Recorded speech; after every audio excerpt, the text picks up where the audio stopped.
വൈദികരും കന്യാസ്ത്രീകളും വീണ്ടും വീണ്ടും ആക്രമിക്കപ്പെടുമ്പോൾ രാജീവ് ചന്ദ്രശേഖറും കേന്ദ്രമന്ത്രിമാരും എവിടെ പോയെന്ന് പ്രതിപക്ഷ നേതാവ് വി.ഡി. സതീശൻ. എല്ലാം ചെയ്തു വെച്ചിട്ട് ആട്ടിൻ തോലിട്ട ചെന്നായ്ക്കളെ പോലെ അരമനയിലെത്തി കേക്ക് നൽകുകയാണ് നേതാക്കൾ. ക്രൈസ്തവർക്കെതിരെ നടക്കുന്നത് സംഘപരിവാർ ബി.ജെ.പി. അജണ്ടയാണെന്നും വി.ഡി. സതീശൻ കുറ്റപ്പെടുത്തി. ബി.ജെ.പി. നേതാക്കന്മാരൊക്കെ എവിടെ പോയി?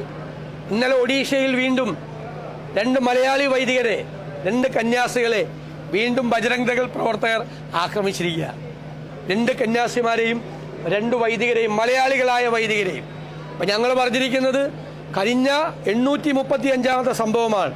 ഒരു വർഷത്തിനകം രാജ്യത്തിൻ്റെ വിവിധ ഭാഗങ്ങൾ ബി.ജെ.പി. ഭരിക്കുന്ന സംസ്ഥാനങ്ങളിൽ ക്രൈസ്തവർക്ക് നേരെ നടക്കുന്നത്.